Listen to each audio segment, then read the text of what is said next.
கலைஞர் நூற்றாண்டு விழாவை முன்னிட்டு தமிழகத்தில் பல்வேறு நிகழ்ச்சிகள் நடைபெற்று வருகிறது. அதுபோல தமிழகம் முழுவதும் இளைஞரணி சார்பில் கலைஞர் நூலகம் திறக்கப்பட்டு வருகிறது.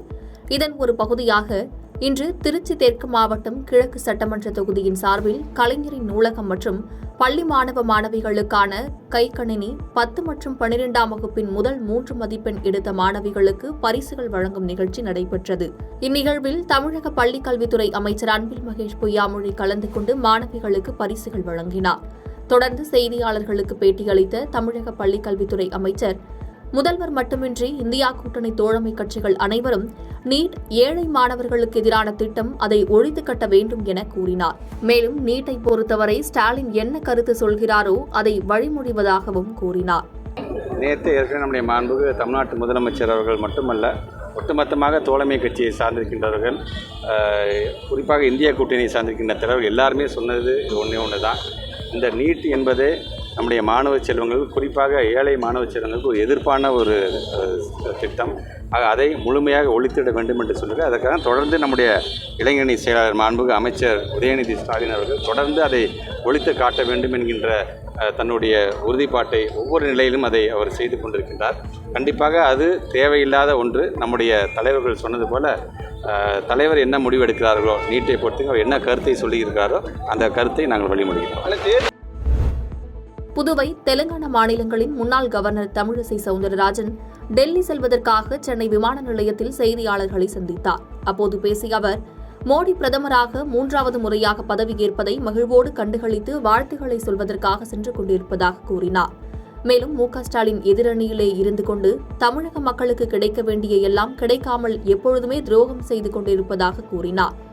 மேலும் செல்வ பெருந்தகை பாஜகவிற்கு வந்த ஓட்டு எல்லாம் பாமகவின் ஓட்டு என்றால், காங்கிரசுக்கு வந்த ஓட்டு எல்லாம் திராவிட முன்னேற்ற கழகத்தின் ஓட்டு என்றால் இதை ஸ்டாலின் மறுப்பாரா என கேள்வி எழுப்பினார். சரி, அப்ப நான் ஒண்ணு கேக்குறேன், காங்கிரஸ் வாங்கினது எல்லாமே திமுகவோட வாக்கா? இதுல எனக்கு சிரிப்பா வருது. நிதிஷ் ஆட்சியா, நிதிஷ் கூட்டணி ஆட்சின்னு காங்கிரஸை சார்ந்த ஒருத்தர் சொல்லி இருக்கிறாரு பாஜக ஆட்சியை பார்த்து. அப்ப நகர் 28 பிட்டு துணியை வச்சு நீங்க ஒரு போர்வை போத்திக்கிட்டு ஒழுங்கா நடந்தவங்களை பத்தி நீங்க குறை சொல்றீங்க. இப்ப செல்வ பெருந்தகை பாஜகவிற்கு வந்த ஓட்டு பாமகவிற்கு ஓட்டுன்னா, காங்கிரசிற்கு வந்த ஓட்டு அனைத்தும் திராவிட முன்னேற்ற கழகத்தின் ஓட்டு. இதை ஸ்டாலின் மறுப்பாரா நான் கேக்குறேன். அப்படின்னா தனியா நின்னுட்டு போயிருக்க வேண்டியதானே. செல்வ பெருந்தகை தனியா நின்னா எந்த இடத்துலயும் டெபாசிட் வாங்கியிருக்க மாட்டாங்க. ஆக அப்படிப்பட்ட ஒரு கட்சியை வைத்துக் கொண்டு திராவிட முன்னேற்ற கழகத்தின் தோளில் ஏறிக்கொண்டு இன்னைக்கு பாஜகவை விமர்சனம் செய்வதற்கு அவருக்கு எந்த தார்மீக உரிமையும் கிடையாது. ஆக திமுகவால தான் அவங்க ஜெயிச்சாங்க. திமுக மட்டும் இல்ல, அவங்க கூட்டணி கட்சிகள்னால தான் அவங்க ஜெயிக்கிறாங்க. அதனால செல்வ பெருந்தகை அவரு எனக்கு சிரிக்கிறதா என்னன்னு தெரியல, அவ்வளவுதான். திமுக கூட கூட்டணி வச்சுக்கிட்டு 28 பிட்டு அதை வச்சுக்கொண்டு எங்களை குறை சொல்லி கொண்டு இருக்கிறார்கள். நாங்க எப்பவுமே பலமா தாங்க இருக்கோம். அப்படி பார்த்தா நாங்க தனியா நின்று ஒரு பரிசோதனை செய்யற அளவுக்கு கூட எங்களுக்கு துணிச்சல் இருக்குங்க. நீங்க அந்த பரிசோதனை செஞ்சீங்களா? இல்ல. அப்புறம் என்ன பேசுறீங்க? அவ்வளவுதான். நீங்க ஒண்ணு பேசுவீங்க, நீங்க காமராஜர் ஆட்சி கொண்டு வரணும்னு. அன்னை இளங்கோவன் ஏற்கனவே காமராஜர் ஆட்சி இருக்கும் பாரு, போயிட்டு இருக்க வேண்டியதானே, அவ்வளவுதானே. சேலம் மாவட்டம் ஓமலூரில் உள்ள அதிமுக அலுவலகத்தில் அதிமுக பொதுச் செயலாளர் எடப்பாடி பழனிசாமி செய்தியாளர்களை சந்தித்து பேசினார். அப்போது நடந்து முடிந்த நாடாளுமன்ற தேர்தலில் அதிமுக தோல்வி குறித்து பல விமர்சனங்கள் எழுந்து வருவது குறித்த கேள்விக்கு, கடந்த 2019 பாராளுமன்ற தேர்தலில் பெற்ற வாக்குகளுடன் தற்போது 1% வாக்குகள் கூடுதலாக பெற்றுள்ளதாகவும், இது அதிமுகவுக்கு கிடைத்த வெற்றி எனவும் கூறினார். மேலும் ஆட்சி அதிகாரம் வேண்டுமென்றால் தேசிய கட்சியுடன் நாங்கள் சேர்ந்திருப்போம் எனவும், தமிழ்நாட்டு உரிமையை காக்கவும், உரிமைகள் பறிபோகும் போது தடுக்கவும், நாடாளுமன்றத்தில் சுதந்திரமாக செயல்படவும் அதிமுக இந்த முடிவை எடுத்ததாகவும் கூறினார். அப்படி பார்த்தா திமுக இருக்கிற கூட்டணி கூட அதிமுக வந்து எல்லாம் தான் ஜெயிச்சிருக்கேன். அதெல்லாம் வேற. அதாவது ஒவ்வொருலையும் நடந்து முடிந்ததெல்லாம் வேற. ஒவ்வொரு தேர்தலையும் மாறுபட்ட கருத்தா இருக்கு. 2014 வேற மாதிரி போட்டுக்கிட்டாங்க. அதுக்கு அடுத்த வருது 2019 வேறு, 2024 இப்படி மாறுபட்ட கூட்டணிலாம் மாறி மாறி அமைச்சிட்டு இருப்பாங்க. ஆகவே அந்தந்த தேர்தல் போது அந்தந்த தேர்தல் வருகின்ற பொழுது சூழ்நிலைக்கு தப்பவாறு வெற்றி தோல்வி அமையும். ஆகவே ஒரு கட்சி தோல்வி அடைஞ்சா மறுபடி தோல்வி அடைஞ்சாலும் கிடையாது. நீங்கள் 1991 திமுக 2 இடம் தான் வந்தது, புரியுதுங்களா?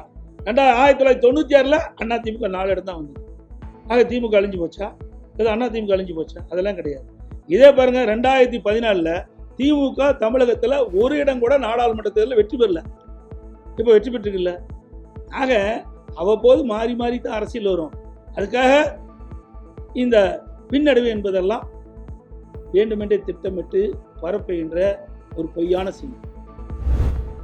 ஸ்ரீபெரும்புதூர் அருகே திருமங்கலம் பகுதியில் கர்ப்பிணி பெண் கொலை செய்து கால்கள் கட்டப்பட்ட நிலையில் கால்வாயில் இருந்து கண்டெடுக்கப்பட்ட சம்பவம் பரபரப்பை ஏற்படுத்தியுள்ளது. காஞ்சிபுரம் மாவட்டம் ஸ்ரீபெரும்புதூர் அடுத்த மதுரமங்கலம் கிராமத்தை சேர்ந்தவர் முருகன். இவர் தனியார் தொழிற்சாலையில் பணி மேற்பார்வையாளராக பணியாற்றி வருகிறார். இவருக்கு திருமணமாகி மனைவி மற்றும் ஒரு மகள் உள்ளனர்.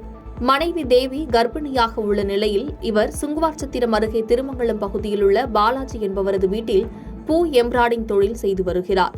இந்த நிலையில் தேவி நேற்று முன்தினம் வழக்கம் போல் வேலைக்கு சென்றுவிட்டு நீண்ட நேரமாகியும் வீடு திரும்பாததால் கணவர் நேற்று காலை சுங்குவார்சத்திரம் காவல் நிலையத்தில் புகார் அளித்துள்ளார். இந்த நிலையில் திருமங்கலம் பகுதியில் கால்வாயில் அடைப்பு ஏற்பட்டு கழிவுநீர் தேங்கியதால் அப்பகுதியில் வசிக்கும் மக்கள் கால்வாயில் உள்ள அடைப்பை எடுத்துக் கொண்டிருந்தனர். அப்போது கால்வாய் ஸ்லாப்புக்கு அடியில் பெண் இறந்த நிலையில் சடலமாக இருப்பது தெரியவந்தது. உடனே அப்பகுதி மக்கள் சுங்குவார்சத்திரம் போலீசாருக்கு தகவல் தெரிவித்தனர். தகவல் அறிந்து வந்த ஏஎஸ்பி உதயகுமார் தலைமையிலான போலீசார் சடலத்தை மீட்டனர். பின்னர் பெண் சடலத்தை கைப்பற்றி பிரேத பரிசோதனைக்காக செங்கல்பட்டு அரசு மருத்துவமனைக்கு அனுப்பி வைத்தனர். கர்ப்பிணி பெண் கொலை செய்யப்பட்டு கால்வாயில் வீசப்பட்ட சம்பவம் அப்பகுதியில் பெரும் பரபரப்பையும் சோகத்தையும் ஏற்படுத்தியுள்ளது.